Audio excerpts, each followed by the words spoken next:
أعوذ بالله من الشيطان الرجيم بسم الله الرحمن الرحيم Assalamu alaikum wa rahmatullahi wa barakatuh. Muhtaram Müslüman kardeşler. Bilgenibizçe İslam dini rahim şefqatli bulurga, her can iyesine de ihtiram bilen qararga koşa.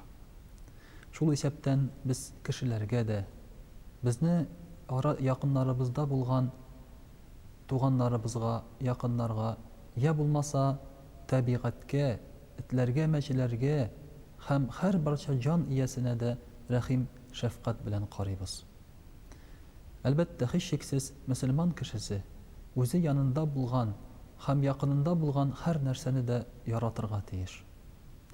İslam dinigine tugul her qaysı dinde naq şuşa eybirlerge çaqıra.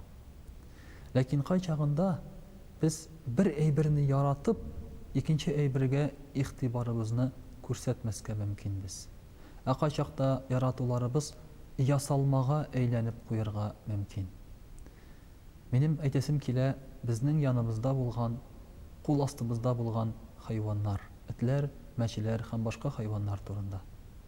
Ислам дине аларга карата михрибанлы, шәфкатьле булырга куша. Мәсәлән, этләргә килгән вакытта Пәйгамбәрбез саллаллаһу алейһи ва сәлләмнең хәдисе дә бар, бер кеше су эчәсе килгән эткә су эчереп җәннәткә кергән. Икенче бер хатын кыз мәчегә ашарга бирмичә тәмухка кергән. Аларга яхшы мөнәсәбәт күрсәтмичә. Ләкин шулай да, мөхтәрәм кардәшләр, шушы затларның, шушы хайваннарның үз урыннары бар икән. Мәсәлән, ислам динендә йортларыбызда эт асарырга рөхсәт ителми. Йорт дигән сүз астында без тотабыз яшәгән урыныбызны, фатирыбызны, йоклаган һәм ял иткән бүлмәләребезне. Әгәр дә сиңа эт кирәк икән, син аңа мохтаҗсың икән, ул вакытта ишек алдында, я булмаса сарайда, инде аларга махсус төзелгән урыннарда аларны сакларга була. Мәсәлән, ау өчен, я булмаса икенче бер шушы йортыңны саклар өчен, көтү көтәр өчен. Ләкин инде үзең яшәгән урында эт асрау, ул мөхтәрәм кардәшләр, Пәйгамбәрбез саллаллаһу алейһи ва сәлләмнең хадисенә каршы килә. Пәйгамбәрбез саллаллаһу алейһи ва сәлләм әйтә, эт булган йортка фәрештәләр керми ди. Бу эткә карата ихтирамсызлык түгел, һич тә, аңлый дөрес аңларга кирәк. Бу этнең кеше белән бергә тора башласа, бер урын өстендә йоклый башласа, алар бер-берсенә зыян китерүләре турында сүз бара.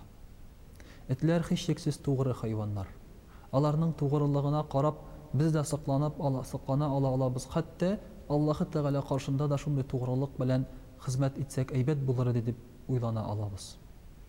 Ләкин инде аларның безнең белән бер янда, бер савыттан ашаулары, я булмаса бер урында йоклаулары, ул безгә медицина ягыннан да, рухи яктан да зыян китерә. Мәсәлән, без беләбез этләрнең бик күп микробларны таратучы булуларын. Этнең селәгәендәге микроблар хәтта сертеп кенә дә, юып кына да бетмиләр. Аларны порошок, кым кебек әйберләр белән бетерергә кирәк. Инде йорттагы балаларга, мәсәлән, алар аллергия китереп чыгарырга мөмкиннәр. Кай вакыт очракларда кызганычка каршы минем күргәнем бар шундый кешеләрне дә этләрдә аңлашылмаучылан агрессия килеп чыга. Һәм шушы агрессия аркасында алар балаларга, я булмаса алаларга ташланырга мөмкиннәр. Хәтта битен тешләп алган бер кыз баланы да күрергә туры килде. Аның борыны юк иде. Менә шулай итеп, мөхтәрәм кардәшләр, этләребез безнең яныбызда булса, безнең белән йортта яшәсә, кай вакытта файдасына караганда зыяны күбрәк булырга мөмкин икән. Шуның өчен дә без ихтибарлы, чамалы булырга тиешбез. Һәр бер нәрсәне дә яратабыз, һәр бер нәрсәне дә ихтирам итәбез. Ләкин шул ук вакытта һәр бер затның да йортта я йөрәгебездә үз урыны бар. Этләр кешедән өстен була алмый. Һәм аларга булган ихтирам яратуыбыз, ул әлбәттә инде кешеләрнекенә караганда бер үк дәрәҗәдә була алмый. Шуның өчен дә без аларны яратсак, аларга үз урыннарын бирик.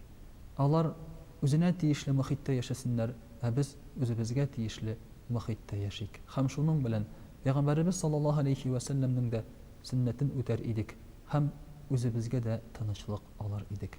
Вассаламу алейкум ва рахматуллаһи ва баракатуһ.